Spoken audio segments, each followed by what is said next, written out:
What's going on? Welcome back to another episode of Off the Schneid. We're getting close to the season, final preseason games this weekend. That's going to be the kind of telltale sign, the final bits of information that we're going to need. Nothing crazy, horrible as far as injuries are concerned, realistically, as far as, players that we deem or think will be heavy producers and, guys that are being drafted 100% of the time, that sort of a thing. No torn ACLs, no torn Achilles type of situations quite yet. I don't recall seeing a ton of those types of injuries last year in the preseason either. I think a lot of teams are being a lot more cautious, which is fine.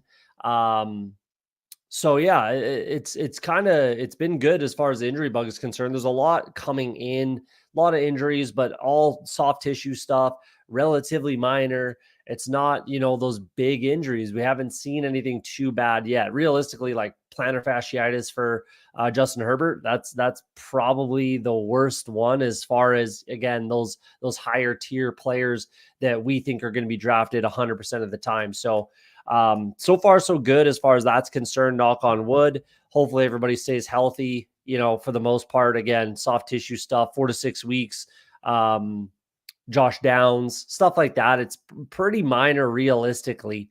So hopefully that continues.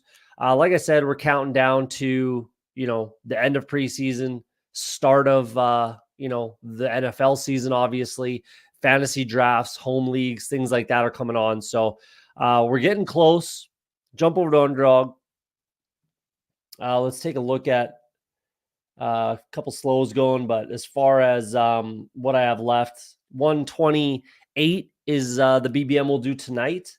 So I have one slow going. So 129, I guess I'm at 21 if my math brain works properly. 21 more drafts until the season kicks off. Hopefully there will be, I wanted to get more chow chows. I only got the 3. I wanted to get like 5 or 6, probably, 5, a 1/3 max entry sort of a situation, but I kind of ran out of time. I got a little bit busy and wasn't able to get my last few 2 or 3 entries in on the chow chow, but we'll see what happens there. Hopefully, one of these can at least, make the final or something like that. That'd be lovely. But again, it is what it is. So we'll do a little quick cheers for everybody.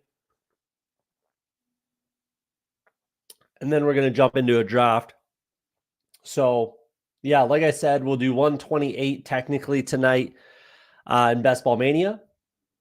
And then with the one slow I have going, 129. Yeah, then we're wrapping up. We're getting close. So let's do it. Let's jump into it. Well, let's take a look. Actually, let's take a look at these contests first. Let's take a quick peek. The sprint looks like there's going to be hella overlay there. 22,000 entries. We're at 731. I haven't done any, so I guess I'm part of the problem if you want to look at it that way. It's just not something that I particularly, want to focus on. Pretty big dollars up top. I guess if I have nothing else to draft, maybe at the end of the draft season here, and there's this much overlay, might not be too terrible of an idea to jump in and grab a couple. So we'll see. Maybe I'll get into that.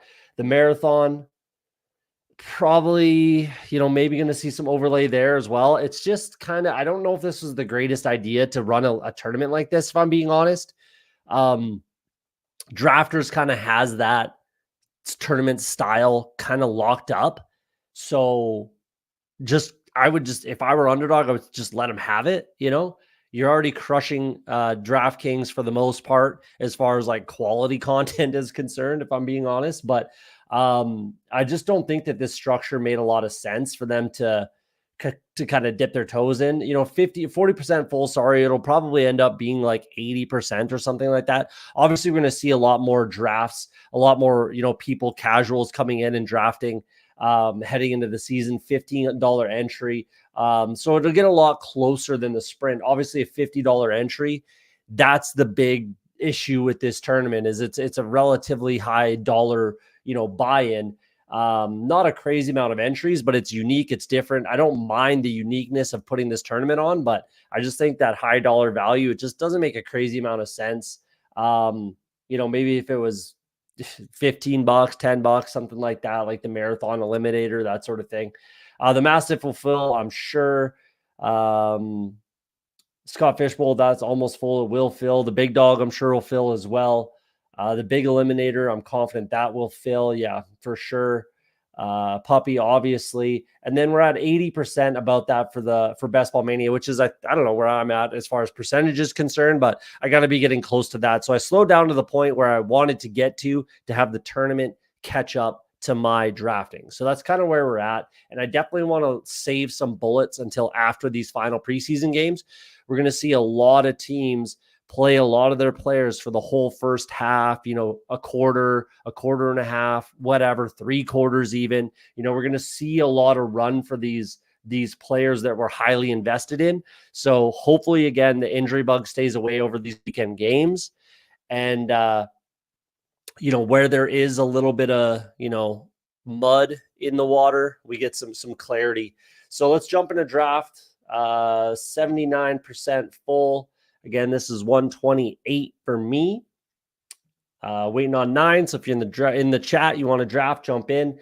I'm really, I don't want to be 1, 2, or 3. I want to be picks 4, 5, 6, 7, even 8.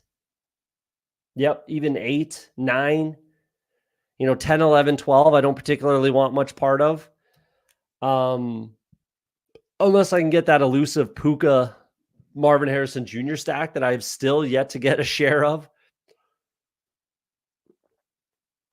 Again, not for lack of trying. Definitely something I want to get some exposure to is that game stack. It would have been great to get that early in the summer and then be able to bring in Cooper Kupp as well.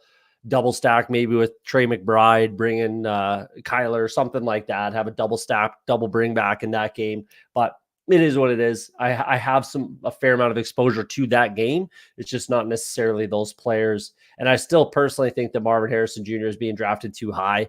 That's just how I see it. I don't think, and I've said this tons of times on different shows, this show, different platforms, whatever. Your first round picks are not going to win you these leagues in any league. They can lose you the week the league or the whatever, the championship. They can lose it for you, but they're very extremely, exceptionally rarely going to win it for you because of the draft capital that you're sinking in. So I get the old influencer 101. I think this is my third straight 101 in Best Ball Mania. Let me double check that quick because I think it's literally my third straight pick. No, I got 5. Never mind. But then Christian McCaffrey won. Sorry, I had one mixed in. So 3 of 4. 3 of my last 4 Best Ball Manias. I've been the 101, and I'm just picking McCaffrey at this point. I would be picking more CD, and if I wanted to even out my exposure a little bit, I should be taking CD. But I'm not going to lie, I'm concerned with this. He's still sitting out. Yeah, football shape. He's running routes. He's doing his thing, but again, he's not in football shape. He's not at camp. He's not playing football. So that's concerning for me. And I just think Christian McCaffrey is still the safest pick. Supposedly he wants to be out there. He wants to be playing. He wants to be practicing, blah, blah, blah. But they're obviously taking it easy on him. They don't want to run him, they don't want to lose him for the regular season or especially, obviously, the playoffs. That's going to be the most important thing. So there's no point in playing Christian McCaffrey in any preseason games. That's for damn sure. But again, I'd be lying if I said I wasn't concerned about some of these players. So again, I think I talked about it a couple weeks ago. I'm kind of soft fading a little bit CeeDee Lamb. If he falls to 3 or 4, I'm going to click it, no problem. But at the 101, 102 even, I'm taking Tyreek over CeeDee. And then Jamar Chase falls below, realistically, maybe even these running backs with what's going on with him. So I'm taking Amon-Ra, Justin Jefferson, Breece Hall, Bijan Robinson, probably even A.J. Brown, maybe even Garrett Wilson over Jamar Chase at this point. And you're looking at one of the biggest Bengals fans around. It's just, How many times do we see wide receivers sit out, wide receivers or running backs, an offensive player like that, sit out for the entirety of the preseason, not even be practicing, not even be with the team, and then they just show up and they just kill it, you know? Like Devontae Adams, he's not gonna play preseason games either. But he's with the team, he's practicing, he's there, he knows where he's at, whatever. It's just super sketchy to me if I'm picking CD Lamb at this point. So Losimo, what's up, man? Good to see you in the draft. Garrett Wilson, 10th overall. That's nice. Jonathan Taylor is someone I need to get some more exposure to. That's definitely up there. Putt Daddy, what's happening, man? I'm in 30 slows right now and waiting to drop my last 30 BBMs. Need the reason to start as I'm getting draft fatigue. Yeah, that's pretty fair. That's pretty fair. Take a day or two off. But I mean, when you're running slows like that, I have like 8 or something right now for slows. I hate being in slow draft hell. But yeah, I would wait. I'm trying to save not as many as I can, but at least like my last 10, or I wish I had something else to draft right now a little bit. The Chow Chow was nice for that. I guess I could be doing the puppy 3, but I don't really care for the tournament too much. Like honestly, for those puppies, it's either like 50 to 100 or a max 150, or I probably don't even want to do it if I'm being honest with you. I don't think that it really makes a ton of sense to do like 20 puppy 3s unless you're trying to get reps or something, which yeah, I'm at the point too where it's, borderline draft fatigue. I'm literally just following my exposures and trying to get, my exposures balanced and get some unique structures and lineups and things like that. It's kind of more what I'm focusing on right now. Cause yeah, I'm ready for the season to start. I think we all are. So there you go. We'll see what happens. We'll see what falls to me here. 24-25. I might do some pulling up certain players.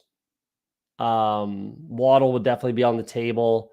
Barkley's super on the table. I hope if he falls to 24, easy click. People are obviously concerned about a little bit of injury concern there. Left practice early, but he was back the next day. I'm still a big believer in Saquon personally. Might be a little aggressive to go with Saquon with Christian McCaffrey already on the squad, but how do you not take the value? And I doubt I have that start. So that's easy click there. Let's go Saquon. Do I want to bring in Kyron as well and just be like done, just a bully RB and be done at running back almost? It's not crazy. It'd be unique for me. I have enough of like Ayuk, McCaffrey. I could get some more exposure to Mike Evans, that's for sure, but yeah. Devontae Smith, I don't mind. Metcalf. If I went Kyron, I'd want to bring in Corum, and then I might be done at running back, but let's bring in DK. Only 8%. I'd like to get that up a little bit. I would like to be over 10% Metcalf, so let's bring him in. Lowell Smokes happening, man. Good to see you in the chat. Good to see you in the draft. Thanks for popping in. Appreciate it. Yeah, so again, I'm just trying to even out my exposures, and get some unique kind of builds. It's great to have a tool like Spike Week. Obviously, you see the draft overlay, but I can also pull up all my drafts, put the pieces together, see who I've not combined. And this is probably unique just because I doubt I have Christian McCaffrey with Saquon Barkley. Potentially earlier in the season, I guess I could have earlier in the draft season when Barkley was going a lot later. But as he pulled up, I don't think that's as easy to get. But obviously, I think DK came up as well. And I pulled him up 4 picks, so that's fine. 6-pick drop on Saquon, half a round. So I like that. I do want to get a few more like which I could have done in this build, like McCaffrey, Saquon, then bring in Kyron Williams and get Corum late. Maybe if I didn't start with CMC and it's a 5 running back build and I have that kind of guaranteed Rams backfield, that's kind of something I'm looking at or thinking about doing a little more as well, is getting those backfields that, I'm guaranteeing myself kind of the full, all the points, if you will, because it's Kyron Williams unless he's not playing. If Kyron Williams is out, he's hurt, he's whatever, then it's Blake Corum, and it's all Blake Corum, right? That's kind of the way I look at the Rams backfield. McVay likes to use one running back, and he'll use them for everything. So, unless if Kyron Williams is out of the lineup, then I think Blake Corum gets absolutely everything.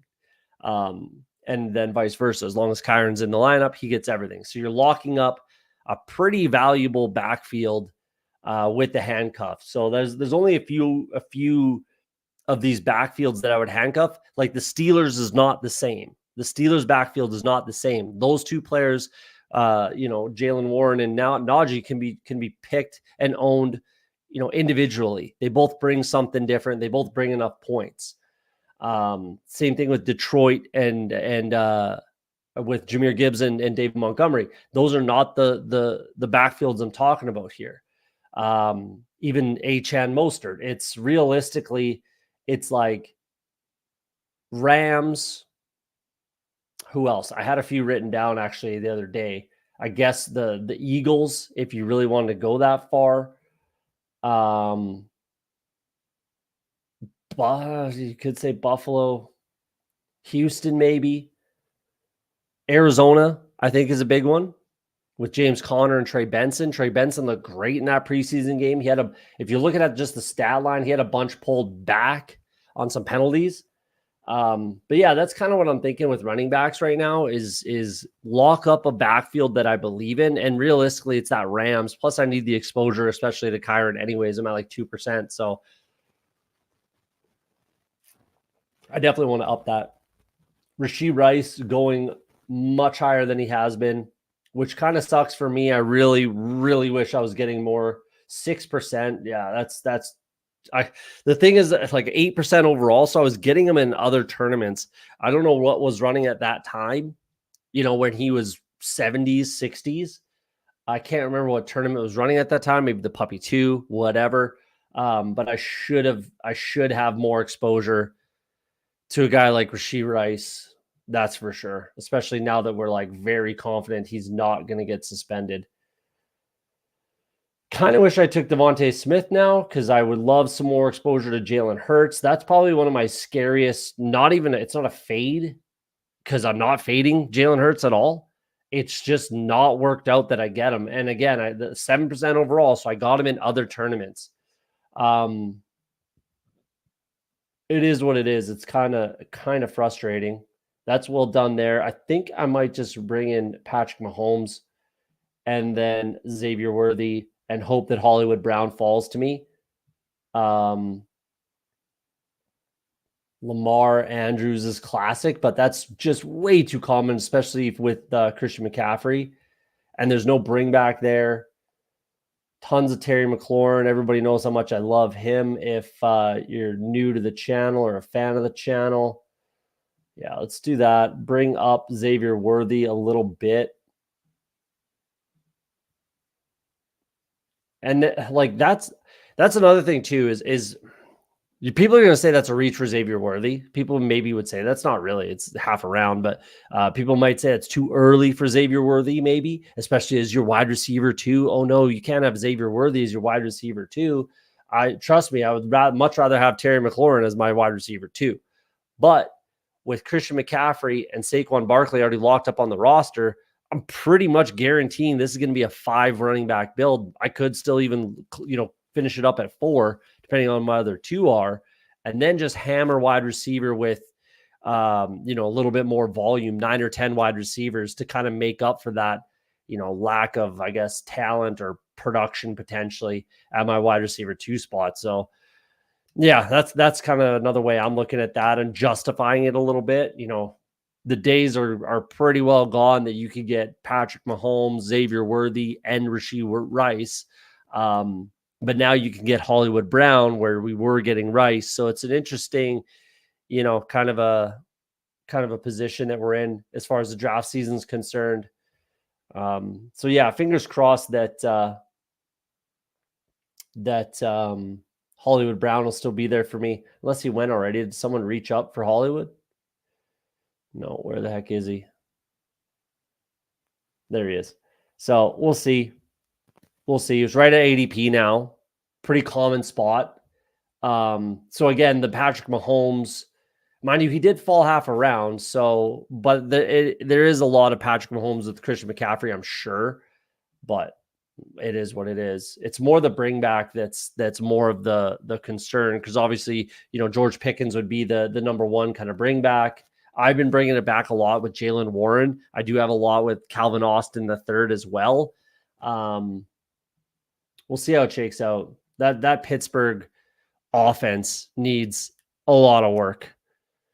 Obviously, they're trying to trade for Brandon Ayuk, but they have to be kicking themselves for trading Deontay Johnson. It just makes no sense when you look at their offense right now. It really, he would be perfect for what they need right now, and they just traded him away. I don't know if they thought they were going to get his direct kind of replacement in the draft.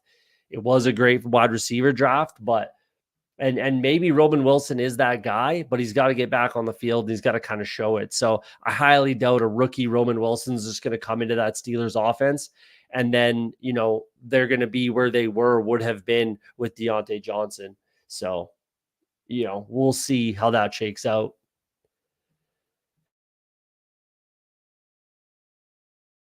Oh, big sneeze there. My apologies.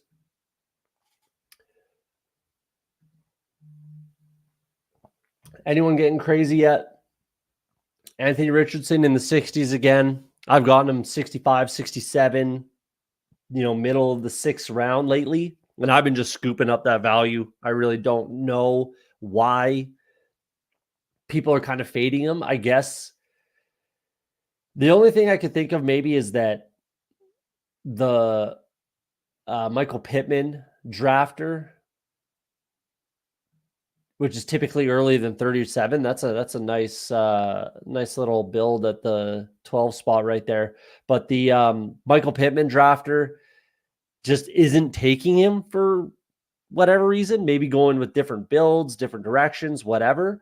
And that's kind of the only thing I can think of for why he would fall, given, his upside. So obviously people are going to, say he doesn't look good throwing the football, needs more experience, needs more reps, whatever. There's tons of things you can say about Anthony Richardson, but the bottom line is he literally has QB1 overall upside. Not likely he gets there, but he certainly has QB, top 5 quarterback, which is basically where he's being drafted more or less. I'm not going to say that's his floor, but it's not far off as long as he's playing and he's on the field. So easy click, got to go Hollywood Brown here. Keenan Allen, just fat Keenan. That's easy click for me. Matches up with my DK Metcalf week 17, opens up some stack potentials. Fat Keenan Allen narrative helps me catch up at wide receiver. That's easy. So Keenan Allen, Hollywood Brown, no problem. Yeah, that really helps me catch up at wide receiver. That's for damn sure. A lot of fat Keenan narrative. Obviously, he's not a downfield threat. He's not a burner. He's a possession over the middle of the field wide receiver, like he always has been. And Keenan Allen, to me, for my money, I've always said this. I've always been a huge fan and believer of Keenan Allen as a true football player, but he does show up in the stat line as well. But as a true football player, an NFL wide receiver, he's top 10 for me. He's phenomenal. He is very, very good wide receiver. So I'll take that value. Full round, 12 picks past ADP, opens up some stack options with DK. I've got Mahomes, so I could wait and get Geno. Caleb would be nice, but I don't know if it'll be necessary to sink that sort of capital into another quarterback, but we'll see, because I don't need to catch up at running back. I do need a little bit more catch up at wide receiver, but we'll see how this shakes out. We'll see if there's any more falling value. And, realistically, the next pick would be Cole Kmet. Maybe Gerald Everett if you really wanted to. Could bring in DeAndre Swift, though. That's a viable pick right there to stack up with the DK Metcalf bring back. Noah Fant's there. Tyler Lockett is still an option. I hadn't been clicking enough Cortland Sutton at all. Bo Nix named starter, obviously, which was very, was going to happen. That's an easy decision for Sean Payton. He just not that Stidham really looked horrible. He looked okay in the preseason, but Bo Nix just looked a ton better and just had complete command of that offense, the team, a little bit of rushing upside. And I probably should have been getting more Sutton. I just thought Marvin Mims would take a step forward and be a bigger part of that offense. But it doesn't look like, well, maybe he will. Realistically, the reason I've been picking Marvin Mims is for the end of the season. It's not the start of the season. So we'll see how that goes. But I do want to pick up a few more shares of Cortland Sutton. I'm not a huge truther, so I've clicked his name a couple times. Obviously 1%, so probably literally twice. But I need to get that. I'd like to get that up to about 5%. I don't want to get crazy. I'm not going to focus on him and pick him in every single draft, to get my exposure up. I'm not going to do that. But if it can come, pretty organically and I can get them, where it makes sense, I'd like to get that exposure up a little bit. So we'll see where it shakes out. Obviously running back is the, where you want to be going right now. A little bit of a pull up on Dak Prescott, Joey Watts. I think I know that drafter.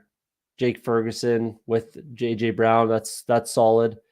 And that's the biggest reason I don't have enough Jalen Hurts, because I have a lot of the Eagles are the bring back. AJ Brown's my bring back to the Dallas side of it, where I have Dak and Jake Ferguson. I have a build very similar to what he's got going on here. So kind of sucks. I really wish I had more. I really wish I had more Jalen Hurts right now, but it is what it is. It is what it is. 0% Aaron Jones still. Just not my guy. Ty Chandler is one of my highest owned, if not my highest owned player in the draft cycle this year. If I can go Swift and Warren, that might make me done at running back. I mean, really, it doesn't make any sense to pick a wide receiver here. I guess I could go Romeo Doubs if I really want to. I like Doubs. 11%. I'm happy with that. Swift would have been my click, to be honest. Almost for sure. Bit of a fall for him. Ramondre it's pretty much Warren.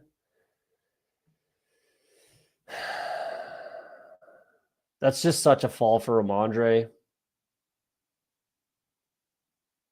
And a fall for Warren. Like, how do I not click Ramondre here? It's just that the upside is so limited for Ramondre Stevenson. And I'm definitely done at 5, no questions asked for running back. Could be done right now.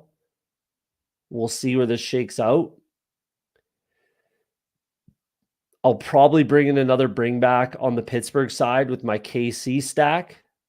KC double stack, single bring back. I'll probably get it to a double bring back, which will, I don't know. I have enough Calvin Austin. I have a lot of Roman Wilson in that build. And I have, so a Pat Freiermuth, Pat F makes sense if he's still there in my next pick. Yeah, that would make some sense. I need tight ends, obviously. No tight ends in this build yet. I got to catch up at wide receiver. But again, I can just kill that with volume. Who's another tight end I could get in a 2 tight end build here? I mean, it'd be a little thin, but I think Mike Gesicki's fine in a 2 tight end build. I don't know if I'd completely love it with Pat Freiermuth as my tight end 1 and Gesicki tight end 2 sort of situation, but yeah, we'll see. We'll see. I might have to throw 3 tight ends at that, but I'm definitely done at 2 quarterbacks. That's no question. No more than 5 running backs. Hopefully, there's no more extreme value at running back. I really don't like. I got a full, what is that, 14 round plus on Ramondre, half a round on Barkley, 4 picks on Warren, a full round, 12 picks on Keenan Allen. It's tons of value at a few positions here. I like this build so far. I like this one so far. I got to figure out what I'm going to do at QB2.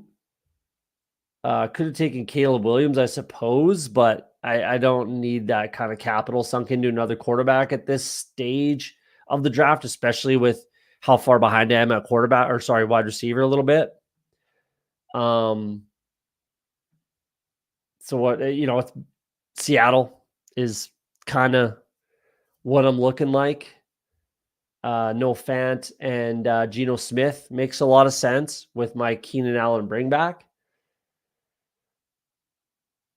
Can always go with the late Baker, Cade Otton, that sort of a situation. The Rams you can stack relatively easily. Cleveland, I suppose. We'll see where Justin Herbert goes. What's my exposure to Justin Herbert here? 7%. Wow, that's actually surprising it's that high. But we'll see. Pat Freiermuth makes sense to me here. Tons of value on Zach Moss. I really hope Zach Moss goes. I really hope someone picks Zach Moss. Makes sense. Someone will. Hopefully. Please do. Tyler Lockett would be on the table. But to be honest, I'd rather go with Fant. And I could just go Freiermuth and Fant, I suppose. Man, if Zach Moss is there, I need the exposure. Thank you. Happy about that. Do I go Rashid Shaheed? He's kind of been bouncing in and out, not dealing with turf toe. I don't know about that. It's definitely going to be Pat F. Do I want to take the risk on Jerry Jeudy? 1% Jerry Jeudy. Get a bring back for my KC stacks. Let's try it. I'm only 1% Jerry Jeudy. He's got to be on the field. He's just got to be on the field, Jerry Jeudy. Never been a big Jerry Jeudy fan personally. Never been a big fan. Didn't like him in Denver. Don't particularly love him here in Cleveland. And then Deshaun Watson's got some shoulder soreness. Not a good sign for a surgically repaired throwing shoulder, right? It's not a good sign, to be honest, but he's got to kind of play. Mind you, he doesn't actually. Fully guaranteed contract. He doesn't have to do shit, which is, again, just throw it on the list of reasons why that was the worst contract ever signed in the history of the NFL. But anyways, we'll see what happens. That's going to be an interesting one with Cleveland. Let's dig into that maybe a little bit. That's going to be a really interesting situation if he just poops his pants again this year. Basically back-to-back, exactly the same seasons 2 years in a row, right? Obviously suspension, injuries, blah, blah, blah. But if he does that again or gets hurt, I doubt he gets suspended, but if he gets hurt, whatever, or he just sucks, which is entirely on the table, right? He's just not that good anymore. all that time off and injuries and whatever, he's just not that guy anymore. That's going to be a really interesting situation in Cleveland because the defense is too good for that team to be that bad. And then what do? You go after some sort of free agent, you pull a Seattle type of a situation. The Seattle Seahawks are kind of shooting themselves in the foot right now. I thought that they should have taken a quarterback a couple years ago in the Anthony Richardson draft. Obviously, he went before they picked, I believe, but I thought that they should have tried to trade up potentially for Anthony Richardson and get him when they had that pick. It just made the most sense. I know Witherspoon's a very, very good player, but he's not your franchise quarterback, right? Like, neither is Geno Smith and neither is Sam Howell. So what is a team like Seattle going to do for their quarterback situation potentially next year? I guess if they're bad and Geno Smith isn't very good and Sam Howell isn't very good and they're just a really bad team, which is possible, then I guess they might have a top 10 pick. But the quarterback position in this year's upcoming draft doesn't look super juicy to me. Obviously, that can completely change. Joe Burrow came out of nowhere. Joe Burrow was not even close to being the first overall pick when his senior season started. That's for damn sure. So we'll see. We'll see how that shakes out. Where is the CJ Stroud drafter? Right here. He already has Kyle Pitts, Nico, and Stephon Diggs. So Dalton Schultz might slip by, which would be great because I would like Dalton Schultz on this roster. Again, that bring back for my KC stacks. So fingers crossed I can get Dalton Schultz, and then I'm fully stacked up for Patrick Mahomes in the playoffs. Probably double stack Pittsburgh, but we'll see if Schultz is there. Fingers crossed he is. Dallas Goedert, obviously focusing. Eagles, Cowboys. And then what do I want to do? Do I want to go Justin Herbert? Got Ramondre as a bring back. Probably go Downs over Dotson just because of my exposure and my concern with Jahan Dotson. Could go Herbert. I could go with Justin Herbert.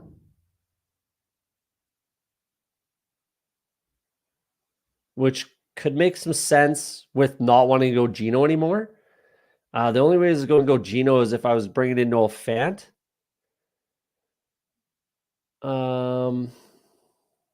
Matthew Stafford, no. Let's go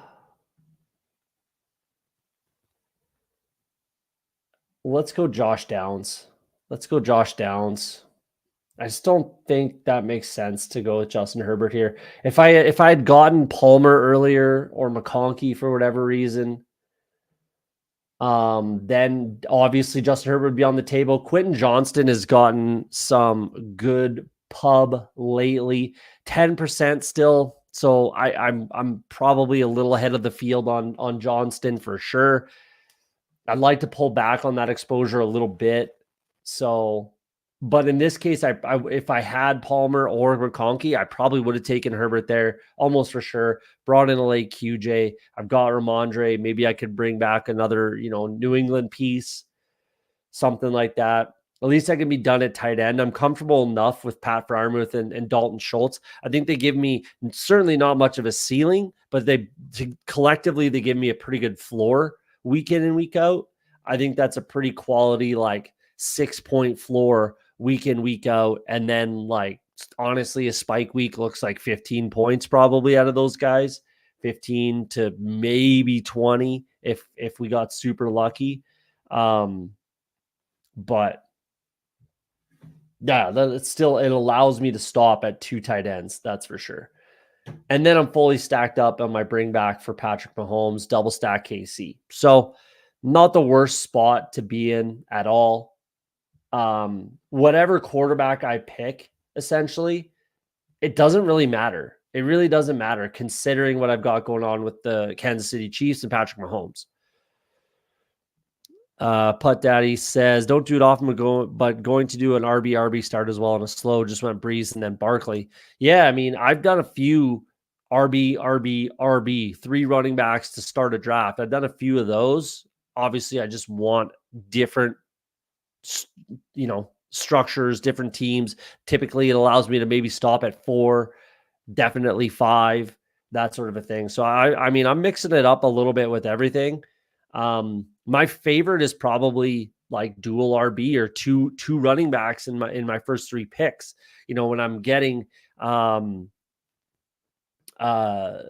Henry in the 3rd round here. So let's say at 8 you went Bijan, maybe Debo, Derrick Henry. I am very happy with that start, or like, yeah, Bijan, London, Derrick Henry. I don't know. Something like that. I really don't mind those starts. Christian McCaffrey, even Barkley, DK. There you go. Perfect example. So I'm doing a lot of dual RB. That's probably one of my highest exposed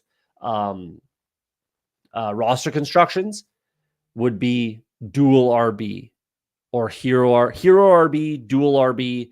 Probably my 2 of my top 3, most common roster constructions looking at Spike Week. So, wow, is that Justice Hill? Is that a Justice Hill sighting? Oh my. Steamed up, hey? And then steamed up Michael Wilson a little bit. That's interesting.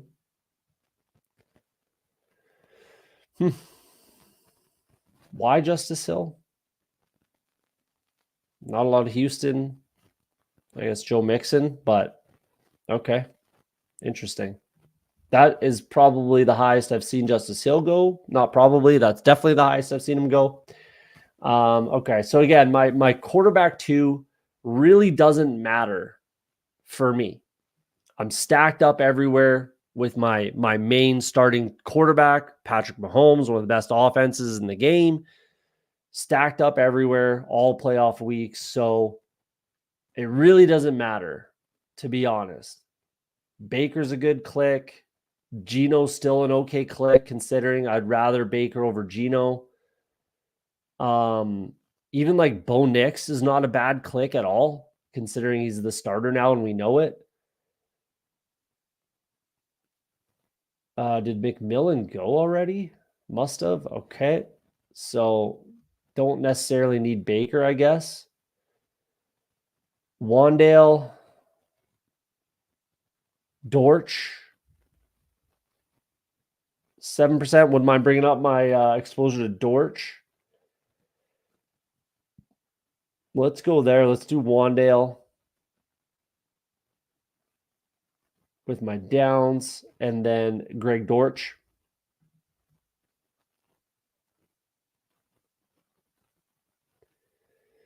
Yeah, could be done at running back realistically at 4 here. 2 by week 9, but whatever. I got my 2 guys that Barkley and Stevenson that can hold it down. Yeah, I can't believe that's a huge amount of discount on Ramondre. Even though I'm really trying to not click his name a crazy amount right now anymore. My exposure is fine, 11%. That's kind of right where I want to be. 10%, something like that. There's just really not a lot of upside in that offense, and the offensive line looks like garbage.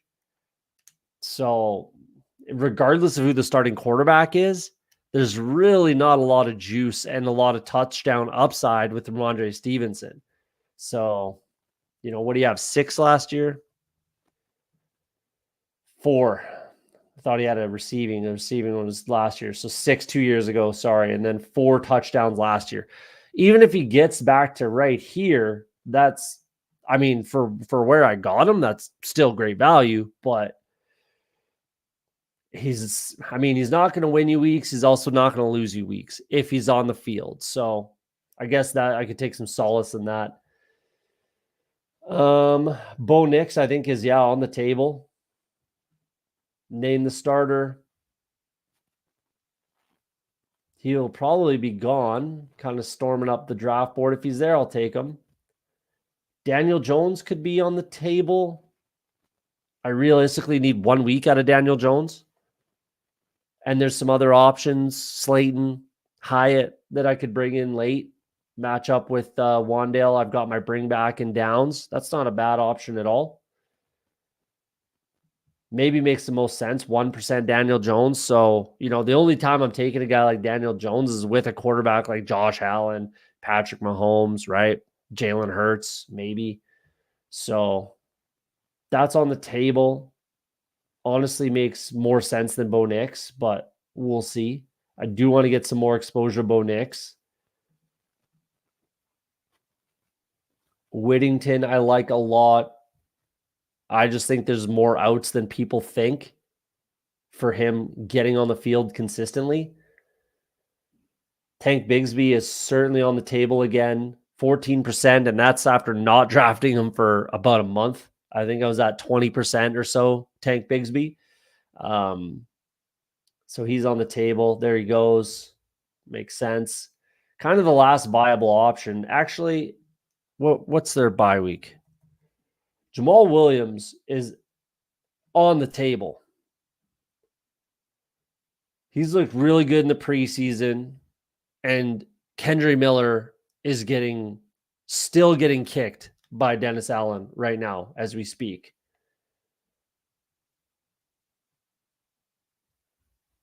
I mean, his upside's pretty tapped too with Taysom Hill.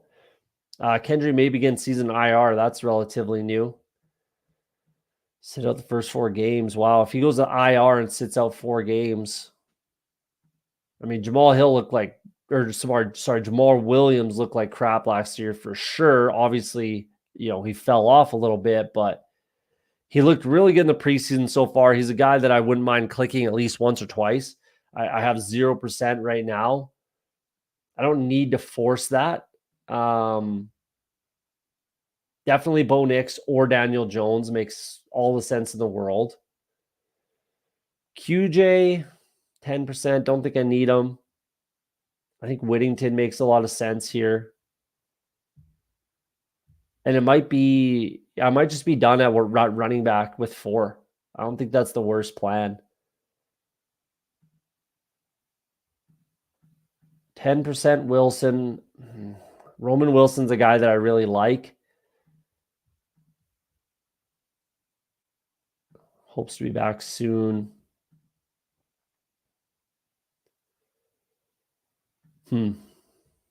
Yeah, I mean, with it less and less likely that Brandon Ayuk's going to go to Pittsburgh.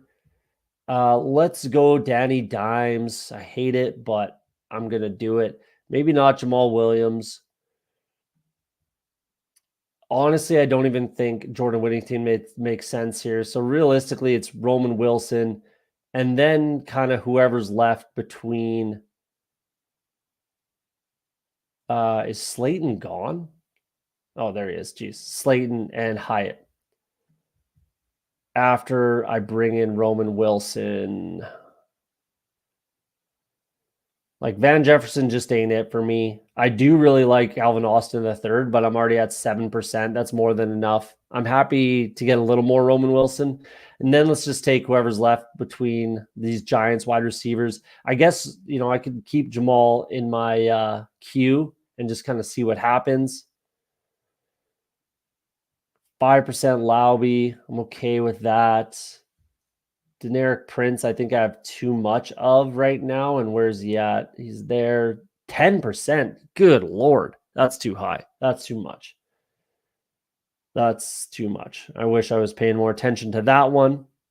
I was taking him a lot in these types of builds if I missed out on Hollywood Brown, where I had Mahomes stacked up with 1 pass catcher, and then I brought in a super late Deneric Prince. So I was probably doing that too much. And then he was, maybe a bring back piece, whatever. That's too much, Deneric Prince. I won't be picking him again the rest of the draft season. I don't think it makes any sense unless we get some news. But the scroll the F down options for running back are really not much to write home about at all. Isaiah Davis looks good, but he's buried. He looked good in the preseason games, but definitely buried. Jordan Mims is getting some steam, but again, not particularly worth clicking, I don't think.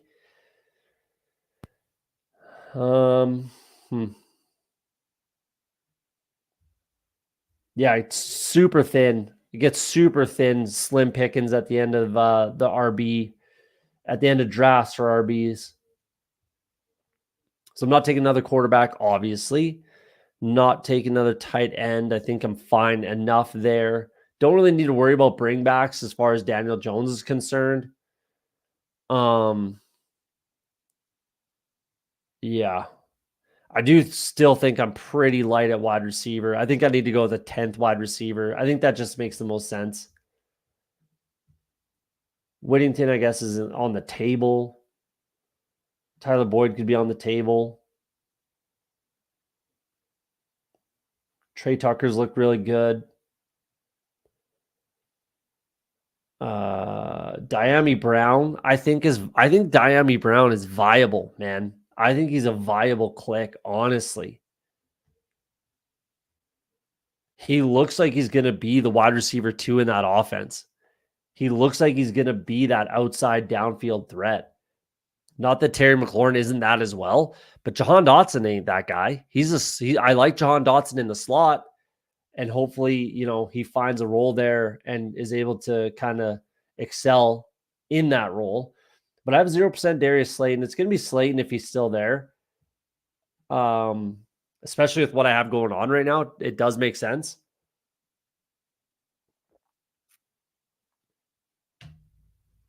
So let's go that route. We might do another draft after this. You guys want to do another draft? Hit that like button. Maybe we'll rip another draft. I got not much going on. Let's maybe get into another one here. How many likes do we got? 4 likes. 5 likes. I love it. Hit something in the chat if you want to see another draft. Let's rip it. Let's do another one. Let's do another one. Make it an even 130. This will be my 129th Best Ball Mania draft. After this one, we're going to do another one. Hit that like button for me. Put something in the chat. Say what's up. Grab a beverage. Sounds of summer.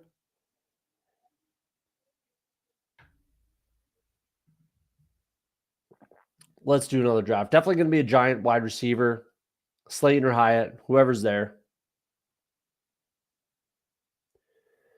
And then we're going to mix in one more draft. Why not? We're winding down towards the start of the season. Take it all the way down. Hey, guy. Perfect. Trey Tucker. Let's do Slayton. There we go. Don't mind the draft. I don't love it completely. So maybe we'll like this one better. Mr. Unlimited's Wild Ride 2. Who's Mr. Unlimited? I don't know what that is, but we're not doing that. We're going to do our 129th, technically our 130th Best Ball Mania. Waiting on 5. Jump in if you want. Well, let's see how this one goes. Don't want to be 101. I'm good. I'm happy with where my exposure's at on Christian McCaffrey, honestly. I don't need to draft him again for the rest of the draft cycle. I'm pretty even with my exposures in the first round. I wouldn't mind getting more Breece Hall. So like pick 7, 8 right now would be cool. I would like to get more Breece Hall. Yes, I can bring him up. But it's hard for me to click him over Amon-Ra. Definitely not clicking him over Tyreek Hill. 7th overall, nice. Lolsimo is in this one again. Thanks for coming out. Hopefully we don't snipe each other. I will definitely be going with Breece Hall unless there's, Amon-Ra's there, basically. And that's basically it. I'm at 11% Bijan, 10% Justin Jefferson, 13% Amon-Ra, 9% Chase, 8%, 5%, 8%. I got to get Breece Hall up a little bit more. He absolutely has running back one upside, running back one overall over Christian McCaffrey upside. Losimo, how many BBMs you got left? How many have you done? How many you got left? Are you maxing? What's going on? We should have taken a look at your team on the first one. Maybe we'll go back after this draft. We'll go back, take a look at your squad from the previous draft, and then go over it on this one as well. Wouldn't mind getting more Garrett Wilson too. 7%, 9% AJ, even 5% Puka's fine. 1% Marvin Harrison. I wonder what that is. I think I got him like 16th overall or something like that. I can't remember. 1% though. I think I was trying to get Puka. I think that was when Puka got hurt and there was kind of an influx of who's it going to be. Like, is Marvin Harrison going to move ahead of Puka? I think that was what was going on. So that's what happened. CeeDee Lamb first overall. Really want to get more Jonathan Taylor as well. What am I at? 7%, same as Bijan. That's okay. But I'd like to get that up to 10. As close to 10 as I can get. It's a little easier said than done, to be honest. So it'll be a Amon-Ra, but I will pick Breece Hall over Justin Jefferson right now. And of course, there he goes. So do I take Justin Jefferson over Bijan? Wonderful. I'm happy about it. I'm taking Amon-Ra basically like 4th overall and kind of anytime I can get him. I think that Amon-Ra has wide receiver 1 overall upside this year. I think he's ready to blast off realistically. So if he can do what he did with all the injuries and all the things, hand, foot, and mouth, whatever he had last year, all the injuries he had, and he did what he did with all that. If he stays just reasonably healthy, watch out, man. Justin Jefferson for Losimo, that's a nice little fall. 15 BBM. I mostly play $10 and lower range at about 1K draft so far. Jeez, that's a lot of volume though. So nice. Honestly, like obviously BBM is like it's by far the hardest tournament to win. It's the hardest tournament to get to the final, so it's really not the worst strategy. It's not it's not a good, bad, or indifferent strategy. It's a good strategy actually to max out those lower dollar tournaments like puppies, chihuahuas, things like that. Max those instead of playing Best Ball Mania, right? That's what I think. Or maybe do like 25, 50, whatever, whatever you want to do for Best Ball Mania, but max those lower tournaments, give yourself a better shot at making finals, right? So that's where you're going to make the money, obviously, is in the finals. So regardless of the tournament, 13th overall, Rashee Rice, what are we doing? All right. I mean, by ADP, he still potentially would have been there with your next pick. Yeah.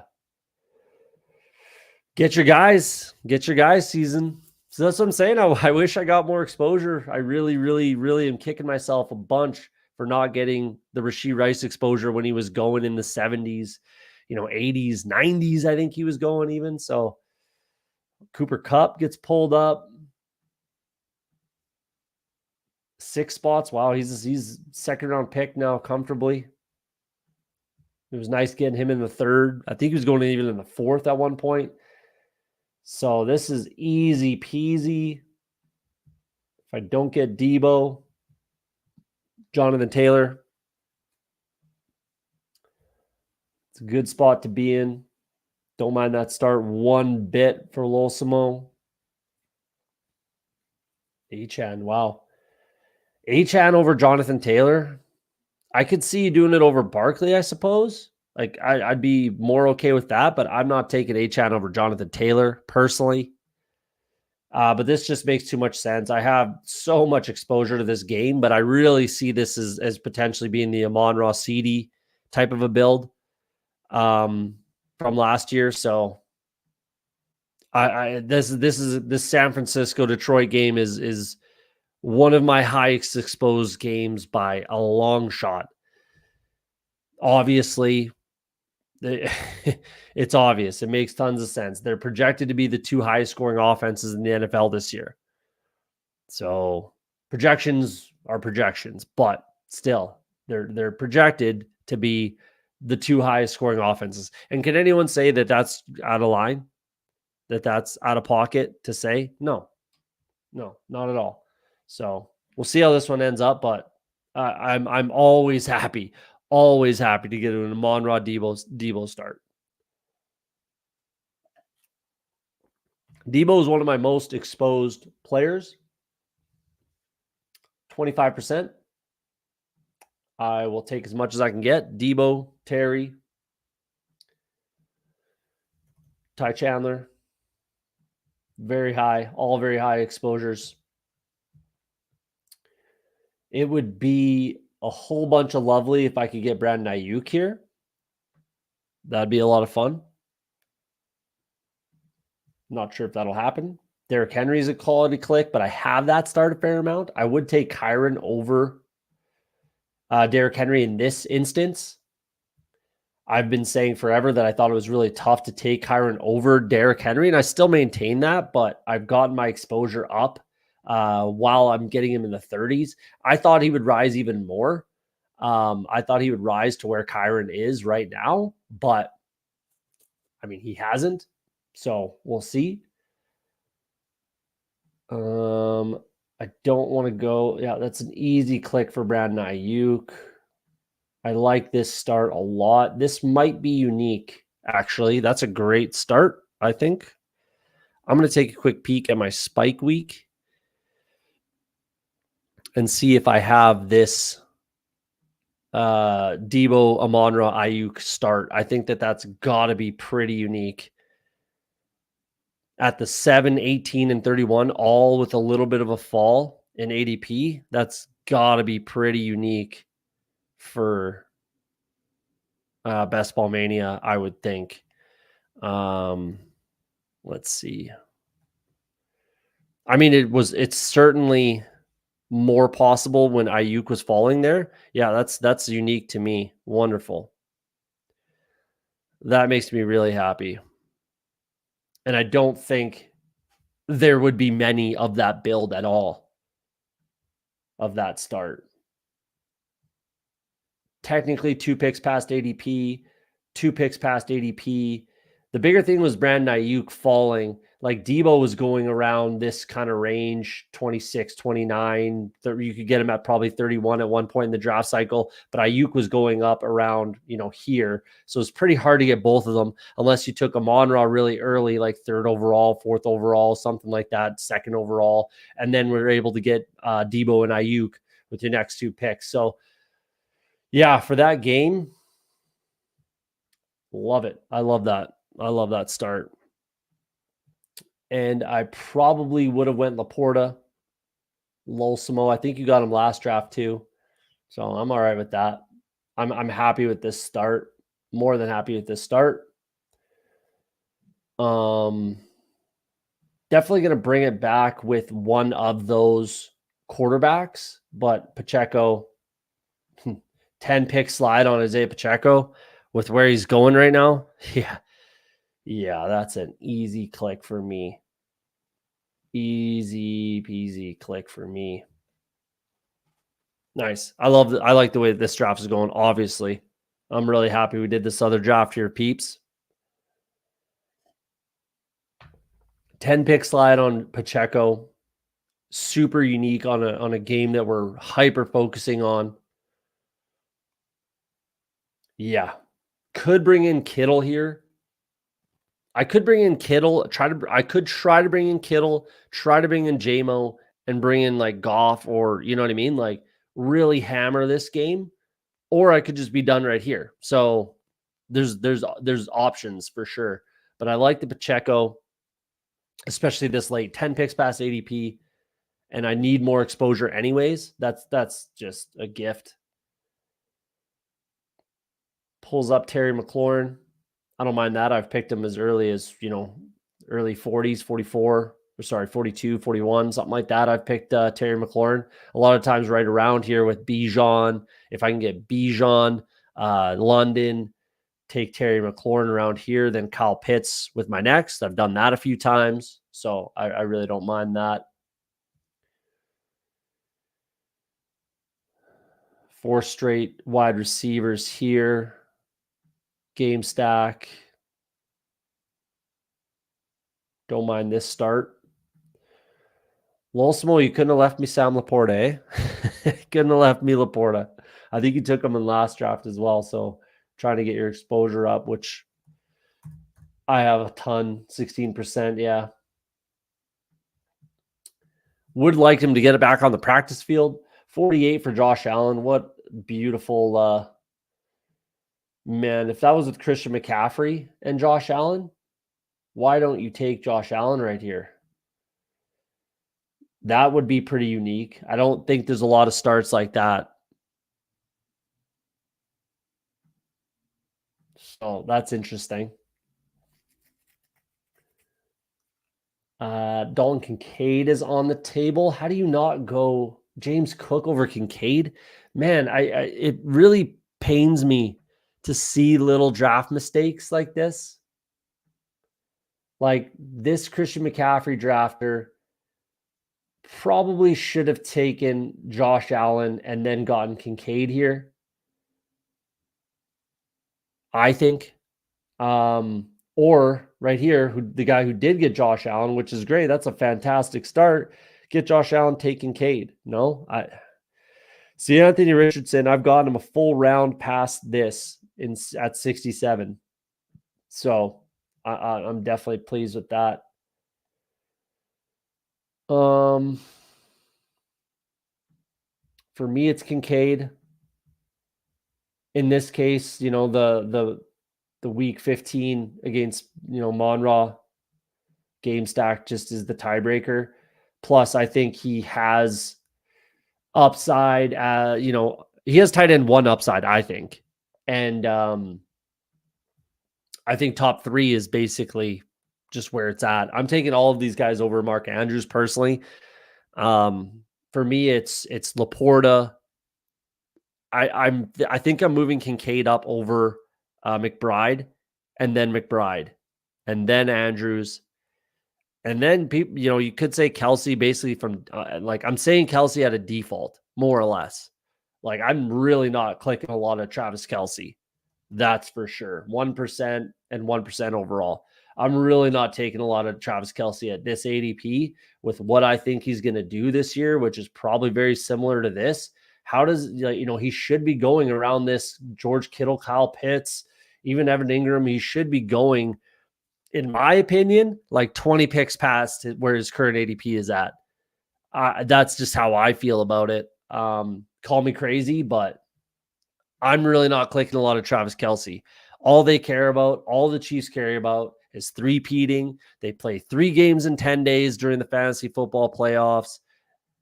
You're really not going to push Travis Kelsey, I don't think. So maybe I'm completely wrong on that. You always got to leave room for being completely wrong. But that's just the way I see it personally. What are we going to do here? A couple more picks. 66. Kenny Walker could be on the table. Roma Dunze could be on the table. Match up with Amon-Ra. Keaton Allen. David Montgomery is on the table. Yeah.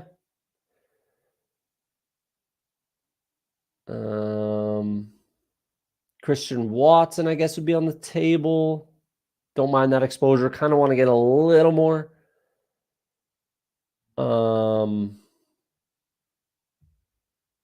Let's go with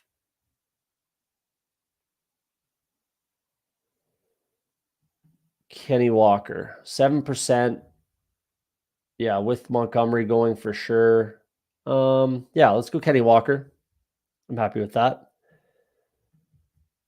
Want to be around 10% at the field is fine. Green Bean agrees on Kelsey. Yeah, I just don't think it makes any sense to be highly exposed to Travis Kelsey. I just really don't think it makes any sense in the world. If you want to be, a bully tight end, elite tight end kind of bro, like I have been all draft season, you look at my exposures to McBride, Laporta, and Kincaid through the fucking roof, double the field, literally about 14, 16% on those three tight ends. And what I just showed you on Kelsey and Mark Andrews are not that high at all. So, even Kittle, to be honest, at his ADP, it's pretty hard to take. If we're just like in a vacuum thinking about it, it's pretty hard to take Kittle over Evan Ingram. But it makes sense with best ball. It's a little bit different. It's a different conversation, obviously. And I am taking Kittle, especially with how much I've talked about this game stack that I'm just pulling up, right? But yeah, it just doesn't make sense with Kelsey, especially that 3 games in 10 days for the Chiefs in the fantasy football playoffs to end the season right before they go to the real NFL playoffs, obviously, which is all the Chiefs care about this year. And it should be relatively easy to get that division kind of locked up. It could be locked up by week 15. Like literally by the time the fantasy football playoffs start, the Chiefs could have that division locked. So they're not going to like, I'm trying to not have as much Chiefs exposure kind of at all. But if I am, it's certainly not with Travis Kelsey. It's those wide receivers. So what I just did in the previous draft, Patrick Mahomes, Worthy, Brown. That's what makes more sense to me. And again, like Deneric Prince. So I've always kind of thought that the Chiefs backup running back had a lot of value because of that 10-day stretch, those 3 games, 10 days. I thought their backup running back had more value than people were kind of, putting on that position. The big thing there is good luck figuring out who the RB2 in Kansas City is. So I think Deneric Prince probably has the most juice back there. Carson Steele, I think, is just a good, pass blocker, protector, goal line type of a big body guy, but he's got zero juice. I guess okay pass catching chops, but I don't think he's there with Prince. And CH just ain't it either. So, yeah, I have some pretty strong takes on the Chiefs this year. I feel like, especially again, Travis Kelsey. But we'll see. Again, I could be completely wrong on this. You always got to leave the door open to being just completely wrong. Keenan Allen, I would have taken that far down. You betcha. Could go and probably will go with Jameson Williams if he's there.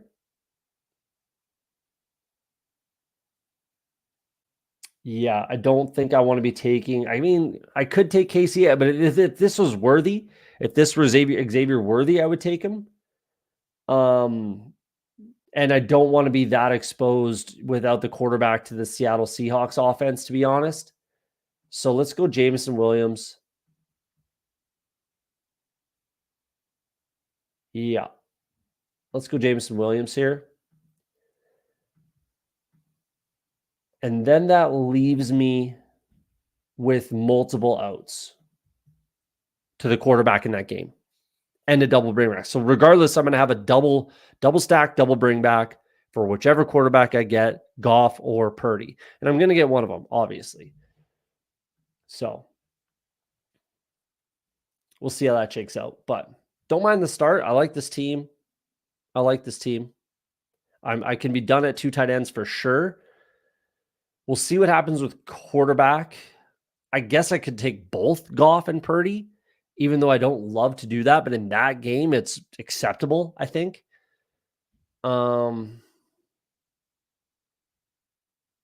Yeah. We'll see.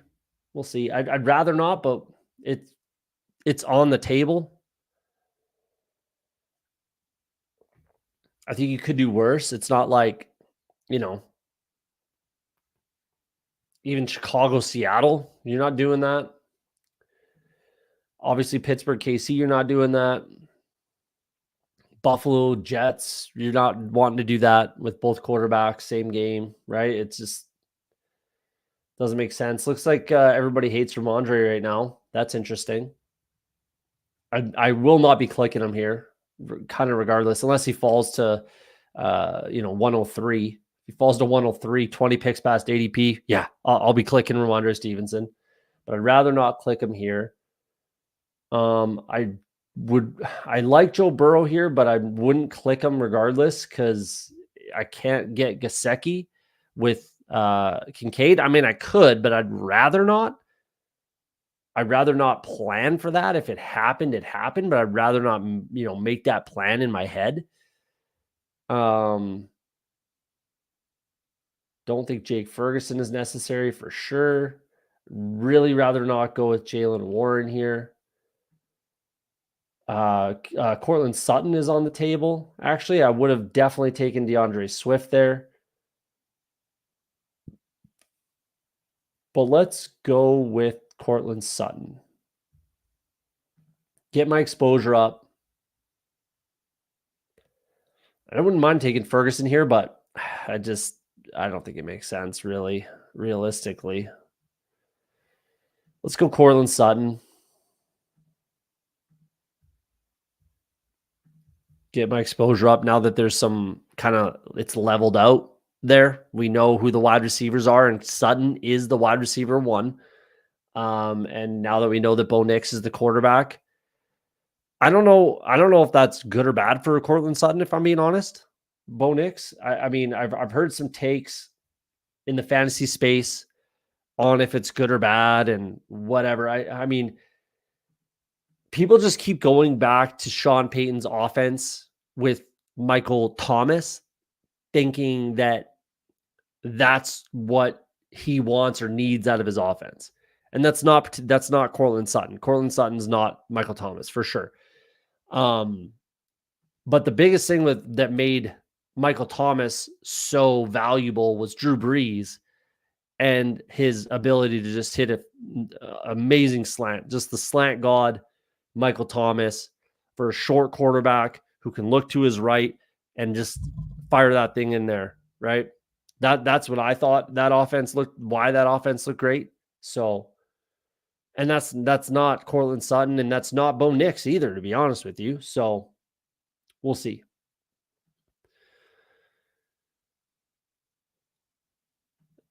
Putt Daddy just got back. I like the JMO pick paired with Amon-Ra St. Brown. I'm high on him this year, or maybe I'm just high. Maybe a little bit of both. Nothing wrong with that. But I'm higher. I think. I don't know if JMO's pretty polarizing this year. There's like a weird sort of consensus, non-consensus, with JMO. I like him. Big play potential. He looked great in college. His speed's still there. Like, I don't particularly know what the problem is.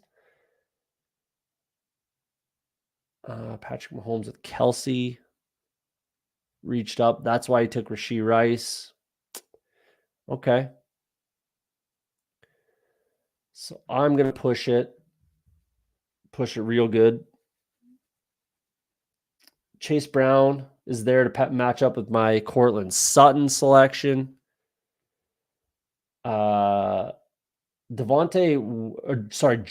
Williams wasn't a big drafter, obviously, but I'm trying to up some exposure there. 12% Shakir, I like that, but don't particularly need him. Josh Palmer, bye week 5 and 9 aren't necessarily bye weeks for wide receivers that I want to be clicking right now. Dak Prescott's still there, obviously. Brian Robinson will be my click. That's who I didn't even want to talk about. So Brian Robinson's the guy. Easy click. Makes sense. No need to really think about it. Yeah, let's do it. There we go. And this is another thing that I like to do. I don't know if anyone else has noticed that watching me draft, but I really don't give a shit about correlation with my running backs. Really don't particularly care. I'm a correlation bro by week 7 or sorry, week 17 bro, playoff week correlation guy. I'm into all of that, right?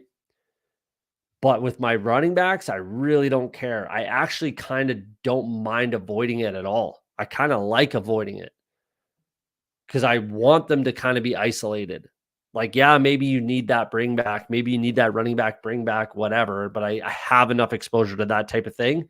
But I don't mind doing this at all where I just could care less about correlation when we're talking about running backs, especially early to mid, in the draft. If it's if it's pick 16, 18, 15 to 18, rounds 15 to 18, then sure, I'll look at that as tiebreakers for sure. But I really don't mind it avoiding it early. If it matches up, it matches up, but it's not something I'm looking for as a tiebreaker. Good value on Dak. That's nice. Evens out your quarterbacks. Bully tight end a little bit. Bring back Dak with Cooks, Tolbert. Don't hate that. Nothing wrong with taking a naked Dak. Josh Palmer's still falling, but I don't particularly want to pick a bye week 5 or 9 wide receiver. I could, but I don't particularly want to.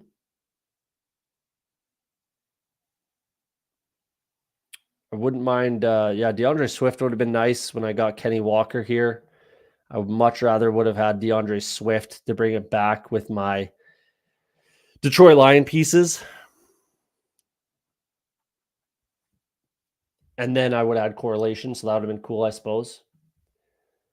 Is this guy? No, he's not. He can't be, unless his rankings are crazy. He can't be. But I mean, okay, good. I really wanted Brock Purdy. I wanted to push him. Didn't want to reach for Brock Purdy. So there we go. Bringing my first quarterback. And now I'm locked up with that game. I'm fine with that game. No matter what happens the rest of this draft, I'm happy with my week 17 matchup. Double stack, double bring back. Boom. I'm good already. So now it opens me up to do some other things if I want to.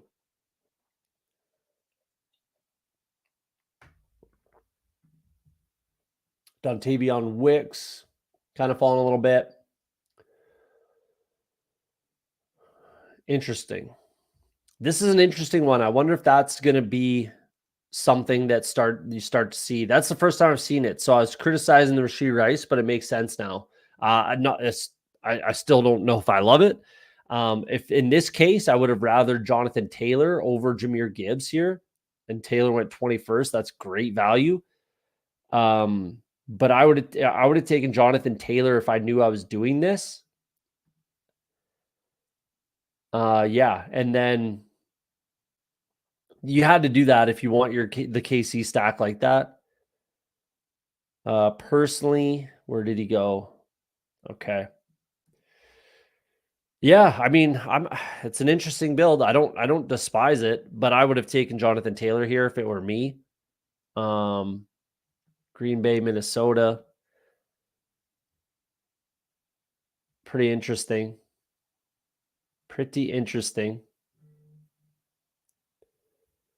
I like seeing stuff like that.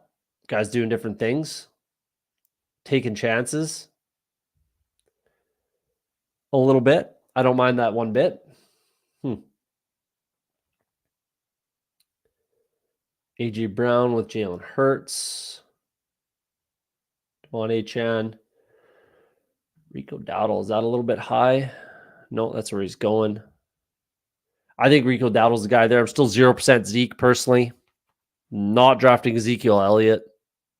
Yeah, he could get double-digit touchdowns maybe, but he's being drafted as if that's what he's going to do. Like it's almost already done, right? I think that's what people are drafting him thinking. But we'll see how that shakes out.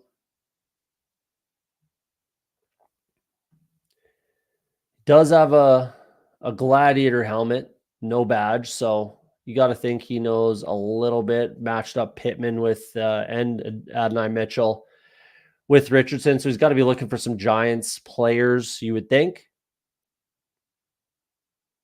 Brady Cook. So let's do it. Let's just bring in Jared Goff. I don't know why you wouldn't, like, double stack, double bring back. I'm done at quarterback. I don't think there's anything to think about here realistically. Yeah. Otherwise, I'm gonna have to force something else. I guess Bo Nix could be on the table with Sutton, and it's pretty easy to get a Bengals piece at some point, but I just don't think it makes sense to overthink it. Just go ahead and click Jared Goff. Both my quarterbacks a little bit past ADP, double stack, double bring back on both sides of that game.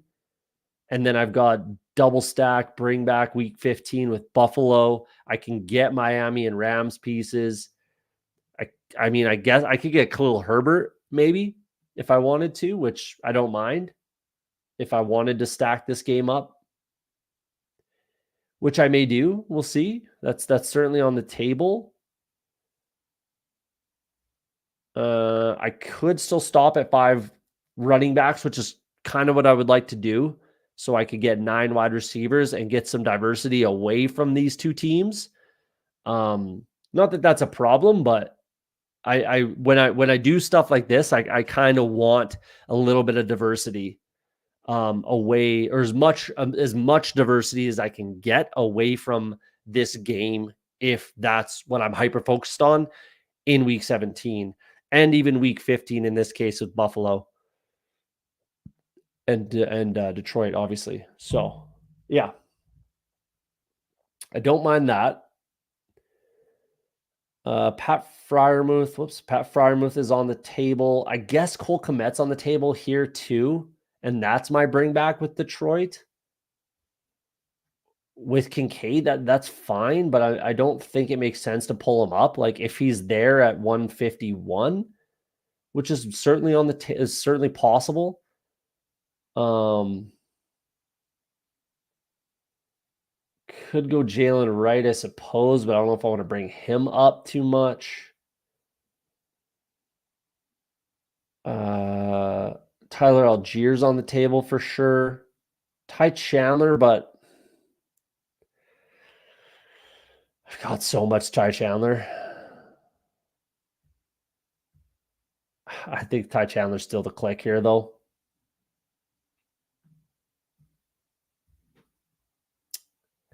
I still think Ty Chandler's the click.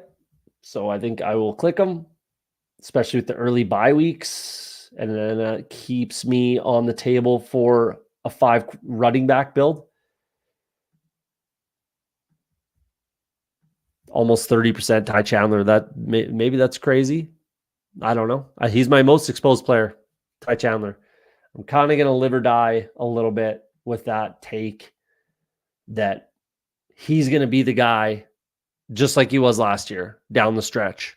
I feel like, Aaron Jones has been getting hurt every single year for the last few years. He's getting older.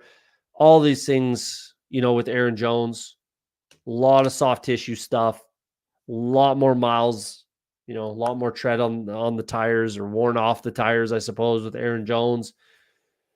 And they like Ty Chandler a lot. They have no concerns with giving him the ball, no concerns with having him be the guy, right?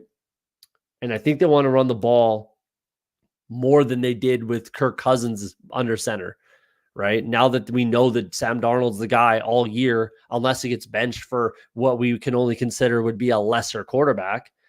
I think that the running back room, but I'm also 0% Aaron Jones, 0% Aaron Jones and 30% Ty Chandler. That's what's called, buying into your take. If I'm right, I'm going to be really right. And if I'm wrong, I'm not going to be that wrong, honestly. So that's kind of the way I'm looking at it too, is like, if I'm right, I'm going to be very, very, very right on this. And if I'm wrong, what's the damage? Like, what is this? 12th round pick? 12th round pick. And where's Aaron Jones? 7th round pick. Sorry, Lil Samoan. I see you took Aaron Jones here. I'm not trying to shit all over him. I just think that like that's the biggest reason why I'm so high on Ty Chandler is if I'm right, I'm going to be super right, and if I'm wrong, it's still a fine click at in the 12th round. I think. I guess I could be super wrong on that. But again, even if I am a little bit wrong, it's not going to kill me. It's really not going to kill me. Hawkinson is not a bad click here. 10 picks past ADP, but I don't want another Minnesota piece, I suppose. So I don't think I'll go down that road. Jalen Wright doesn't make sense. I guess Jonnu Smith would be a good click for my tight end 2 as a bring back piece on my 49ers. Chuba Hubbard, who's also one of my higher exposed players, might be a good click here. I am falling a little behind at wide receiver, but I like how strong I am at the top of this room. So let's go Chuba. Yeah, for what I have going on here, it makes the most sense. Let's go Chuba. Then I'm done. I'm done at running back. Losimo, I agree. Chandler, great click. Appreciate it. Yeah, almost 30%. Ty Chandler, my highest exposed player. I'm just so all in on him as a player. Realistically, I loved him in college. I think I was higher on him coming out of Tennessee than anybody else would have been. I think he was a 6-year player in college. He's pretty old. He's like 26 years old for a running back, especially this early in his career. It's only his 2nd year, but yeah, I just think like he's an all-around back that has the experience. He could do it all. He's played in this offense, and running backs that have moved teams. When's the last time a free agent running back went to another team and just completely excelled and just killed it? When's the last time that happened? Realistically, honestly, I can't particularly recall. Certainly not off the top of my head. Like I'm trying to run through some names, trying to think about it real quick, but realistically, I don't recall a time where a free agent running back went to another team and just crushed. So I like Ty Chandler a lot this year. A lot. Obviously. I'm fully bought in on that. Jonnu Smith, Malik Washington, Bucky I like too. Yeah, I do pick a lot of Chandler, obviously. Yeah, 30%. I like Bucky too, though. I'm 10 plus. Yeah, 11%, 14 total, 11% BBM on Bucky. I really don't mind Bucky Irving. He's kind of like one of the last viable clicks realistically. Yeah, I mean, Jalil's usually gone by right here, but Bucky and then what? Khalil Herbert, sure. Other than that, where are you going? So I really don't mind clicking Bucky Irving at all either. So that's a quality click. I would definitely agree with that.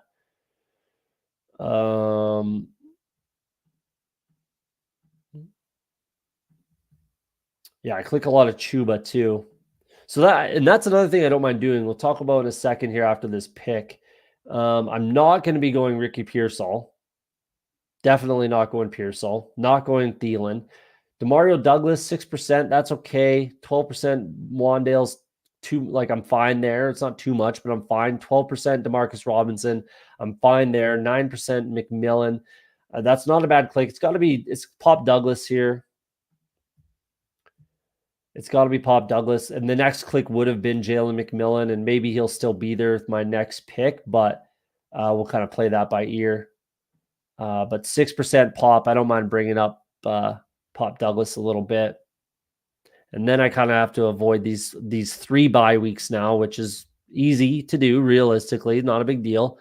But what I was going to say is I kind of like clicking these high exposed players that I have with unique starts. So this is a unique start for me for sure. These 3, right, in that single game stack, that's a unique start for me. So I kind of like the idea of bringing it back with my high exposed players, especially my high exposed running backs when these are my wide receivers, right? I guess it could work vice versa with like if you got a super falling running back or something and you got a high exposed wide receiver, like for me, it's Terry McLaurin.